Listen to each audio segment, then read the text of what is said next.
Good morning, everybody. I always kind of like the idea of trying to keep myself somewhat balanced. I listen to different views, different types of things. I like to listen to Glenn Beck. I agree with most of what he says most of the time, although maybe I'm not as much of a purist as he is. But I really respect his ideas. And I also sometimes listen to NPR, but most of the time I get upset at certain things. I notice how they spin things on NPR and so forth. And the one exception that I kind of looked forward to every day, the short little shows, the Writer's Almanac, I talk about a lot. And now, of course, a lot of folks are aware that it just disappeared. I don't know why they can't just get somebody else to do it if they don't want to continue working with the fellow who was doing it. But alright, it is what it is. We'll leave that aside. But as it is right now, I don't have that much of a reason to listen to NPR anymore. I mean, maybe on a Sunday I listen to the show just because it's Harry Shearer. He's on The Simpsons. I heard he might be quitting The Simpsons. I don't know who's going to replace him. That's kind of sad, But that's how things go, I guess. So anywho, I was learning a little bit yesterday. I have a shiur with the doctors at work, and I was exhausted. We were all kind of out of it, but Hashem, we set aside some time to sit and learn, and it's a mitzvah. It's a nice thing to bring Torah into our work environment. So we were looking. I know maybe some folks might feel uncomfortable with Sefaria. I'm not sure how it's pronounced. Sefaria, I don't know. But there is a very interesting website, Sefaria, I think it's pronounced, where they have access to Sfarim, both in Hebrew and in English. It's not a, it's post-denominational, I guess. You have the access to the texts. They have now the whole, what's that guy's name? Steinsaltz's Gemara for free online, which is a nice thing. I've used their website to learn. It's nice, even just how they break up the Gemara text. Makes it sometimes a little easier. Just they put, and they put punctuation and so forth. And even though I don't really look much at the English, but just to get the signet of the Gemara to understand, the punctuation and everything, that's basically makes it a little easier to learn. Not that I need it, I could learn without it, but time is precious, and if you can cover more ground, I'm very supportive, as I've expressed concerning Art Scroll. The same amount of time that it might take to learn an Amud Gemara with just a plain Gemara and Rashi and trying to figure it out, make a laning, you can go through probably 3 blot in you cover 6 times as much ground with the Art Scroll. So I don't know, to me at least I could, I don't know, for me that's how it works. Everybody has their own thing, but doesn't mean I can't open. The other day I was, because I was asked to teach a Daf Yomi shiur, which I know I could get in trouble for. But then I just saw, it's kind of too slow for me. I started going ahead, so like I'm already 2 Masechtas ahead in with the Daf Yomi, and if I continue at this pace, I'll be finishing Shas ahead of schedule. So I'm kind of excited about that. I started started Daf Yomi actually by Nida the last time around. So so anyway, I'll be finishing ahead, but I realized once I finish Harius, then the only Seder and Bavli that I won't, because I'm learning now Avodah Zarah, and I've heard it before, but I realized once I finish Harius, I was thinking I would just go ahead and skip Avodah Zarah and do Harius because I learned Avodah Zarah and everything, but I enjoy it, so I'll learn it through quickly to basically make Chazara from the last time, and then Harius is very short, and then I'll make a Siyam on Seder Nezikin, and then from Nezikin and Zvachim I've never learned anything. I mean, I've learned the Mishnayos, of course, but I'm saying Kodshim I never learned, so I'll learn, Chul and Zvachim, finish those up, and then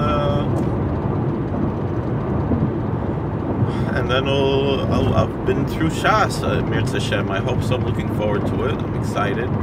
The prospect of finishing Shas. I kind of feel guilty. When I was a kid, I did Daf Yomi.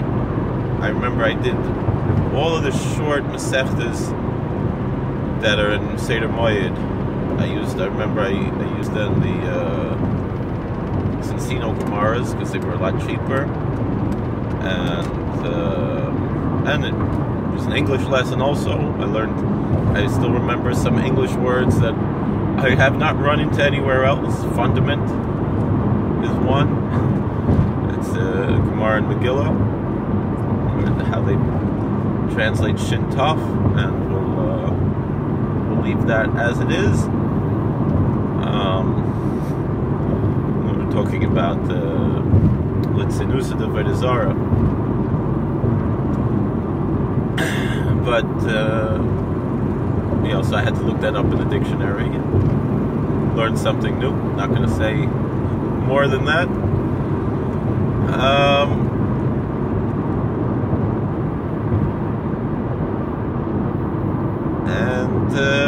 Then once I went to Eretz Yisrael, I kind of quit doing the Daf Yomi. Well, I remember I kept going into Seder Nasha, but I skipped Yavamas. I said that's going to be too difficult. But I remember I did Ksubas, and now since then I learned Yavamas. But when I was a Bacher, then I remember learning Ksubas and a few others, and then when I went to Eretz Yisrael, I stopped. Maybe I learned also Gittin. I don't remember. But again, this is almost 20 years ago now, and I realized I would have finished Shas twice already and be on my third time finishing Shas if I would have just stuck to it back then. So I kind of regret that. I finished Shas Mishnayos a few times, but I try to finish it twice a year. So Mirz Hashem, I just finished Shas Mishnayos with Simchas Torah. I'm hoping for Erev Pesach. That's going to be, because today I'm going to finish Seder Moed, Mishnayos, Mirz Hashem. I'm up to the second parak of Chagiga today, and I'll probably finish that later today, Mirz Hashem, and maybe get started on Seder Noshim, even go a little ahead. I try to do 3 prakim a day, and when you do that, more or less you finish Shas Mishnayos twice a year, which is pretty good. I've done the program where you do 18 prakim a day, and you finish Shas Mishnayos in a month, which is nice, but it's a big undertaking. But and then recently I started again Tanakh, so I'm in the middle of Shmuel Beis of 2 Samuel to read through, and last year, Baruch Hashem, I read through the whole Tanakh. Again, that's something I had done once when I was a bacher, in high school in the beginning of this madrash, and kind of regretted that I never never did that again. I tried to do it, and I would always get stuck in Sefer Yehoshua. Tried 2 or 3 times, and Baruch Hashem, I got some chizuk from Rabbi Siegel, and Baruch Hashem, I'm continuing doing that again. And talking about our shir yesterday with the doctors, we were all exhausted. It wasn't really very good, but it's a mitzvah to sit and learn, And so I went on this Sefaria, and they have, like text studies for Parshas Shavua and things like that, which I find to be useful if you don't have much time to prepare. Someone else prepared a shir for you, and you can sit and you can give a shir. You can look at text and so forth. So I don't remember who it was, but he mostly was drawing from the Ramban, although he brought also from the Abdurrav and from the Nefesh Chaim and from Rav Soloveitchik. And most of the texts we were reading were in Lashon HaKodesh, but Rav Soloveitchik, of course, was writing in English, and he writes in a very beautiful English. And even though the people I was sitting with were a little bit more, not really modern, but in between yeshivish and modern, certainly to the right wing of the modern world and maybe the left wing of the yeshivish world, more or less, we could describe. And they, just the people happen to show up that day. We have different people in different places. So, some of the people not from, some people more modern. There's different doctors. We have another staff who work there in the hospital. We sit and learn. And it wasn't my best shir, but I did the best I could. It's important to push on. I feel even when you're not up to it. I think sometimes you have to know when and where. And we accomplished something. I feel so. I was interested in what Rav Soloveitchik, Zichron Livracha, wrote, but it was interesting when I was sitting there reading it. I was kind of translating it to Yeshivish, and I realized, I was thinking back about that. It's like, Rav Soloveitchik wrote in the beautiful English, but I was realizing he was probably thinking in Yiddish, so. Well, he's like probably thinking in Yiddish and translating to English as he's writing, And so to translate what he's saying in this very lofty English into Yeshivish, I think is apropos. It's kind of like taking Irving Berlin's White Christmas or God Bless America and translating to Yiddish like Mandy Patinkin had done some years ago. I don't know if you remember that. I remember mentioning, I met Mandy Patinkin once, and I mentioned it to him, and he kind of forgot about even making that album some years ago, But it was, I remember I met Mandy Patinkin in probably 2007, 10 years ago. He showed up randomly at the JCC which was next to my house, and there was some kind of event there, and he wasn't really scheduled to be there. He just showed up. It was a political thing. It wasn't my politics. I was just interested to see what the other side was doing and so forth. So interesting thing. So I spoke a few words with him, and I remember in the 90s he came out with I had it on tape, on cassette tape, an album called Mamaloshin, where he translated old American songs like "Take Me Out to the Ball Game," into Yiddish, and 2 were Irving Berlin's songs. And I think Irving Berlin probably grew up speaking English, though I'm not quite sure, but he probably knew Yiddish too. I don't know. So the irony of, God Bless America, that's apropos, but the irony of White Christmas in Yiddish is a little different. All right. So,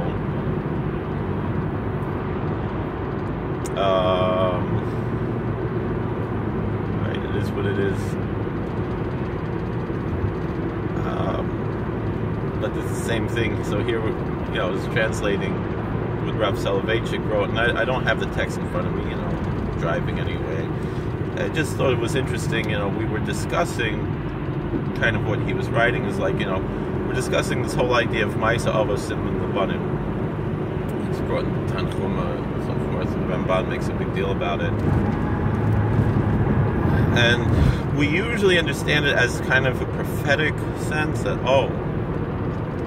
Avram Avinu went down to Egypt, and so then later the whole Klal Yisrael went to Egypt and so forth.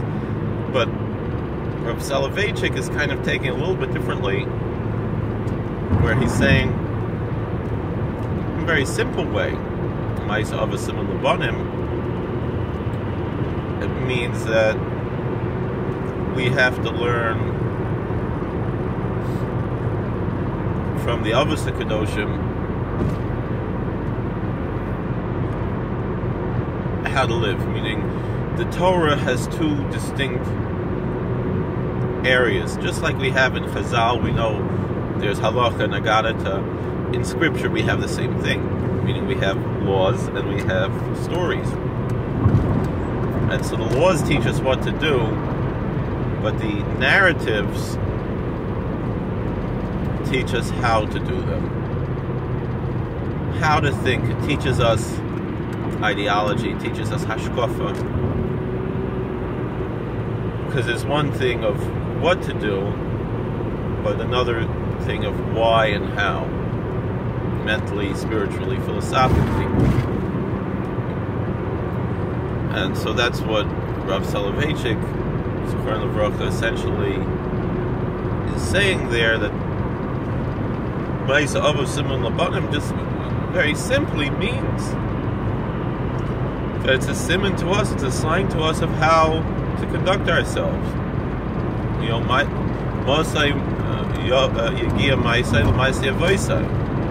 When will my deeds reach the deeds of my ancestors? And essentially we can say the same thing.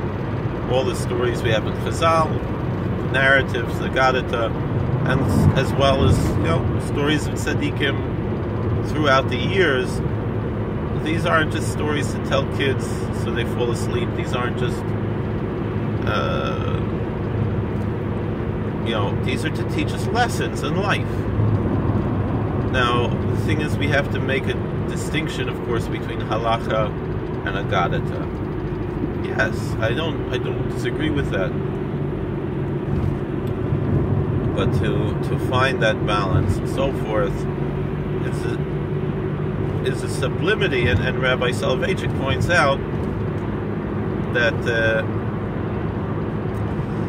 we teach these stories to small children when they're impressionable, but then when we're adults, we can attach to them in a much more refined way, in a much more mature way. And I think that's a mistake a lot of folks make in general about religion.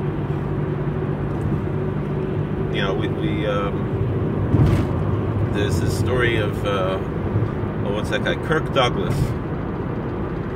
So he said, he had his bar mitzvah, and he's like, what's this all about? God tells a man to go kill his son, and he's going to do it, and this and that. He's like, this is all nonsense. So he just drops the whole thing. And then later in life, he got more interested in Yiddishkeit, Not that much, not as much as people played it up. They made a whole big deal. He's putting on tefillin, this and that. The same Tekufa, I remember Jason Alexander was putting on tefillin, and now he doesn't even fast on Yom Kippur,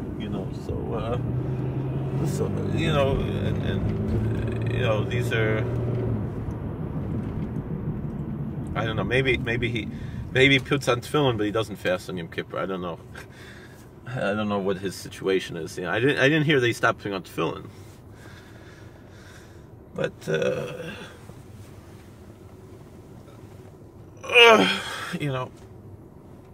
we got to think about what's really going on in the world and so forth. So anyway, this Kirk Douglas, he realized when he was an old man already, and now he's like really old, and he's probably like 100 years old, Kirk Douglas in Leibniz. And he said, he realized that, when he was a kid, he was too young to make that decision to give up the religion, to give up. And the thing is, but most people, I remember Rabbi Leff said this, most people, their approach to religion never leaves Sunday school. I think it's true. It's true for all different religions. And so then a lot of, I was sitting at work yesterday, and there was a TV show, Cops. It was on TV. I wasn't watching it, but I kind of listened in the back while I was talking to someone else, and not really, being fully invested in either thing. But I heard this a young woman, 18 years old, she got in trouble for something, Maven Yovin. And the cop asked her, how'd you fall into this, And she said, well, I ran away from home when I was 16, dropped out of school, just 2 years earlier. And she's like, and he's like, well, why'd you do this? He said, well, my parents were religious, and I wasn't interested in that. I guess they were Christian, whatever. And and she fell into like the lowest of the low, and in a very dangerous way. Not, there are certain people who figure out how to do these things in a safe way, and not put their lives in danger the way that this young woman did, and also not get caught. But it's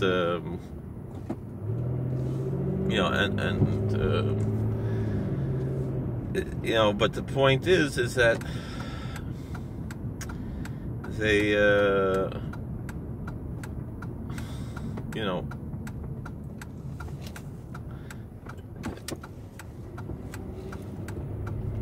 why am I bringing this up? It's like this girl, she felt like, well, this kind of justifies the whole thing, her parents are religious, she's not, and so she wanted a different lifestyle. So then, so she went and found herself in the lowest dregs of society, and she made a decision like that, and it's this aversion to religion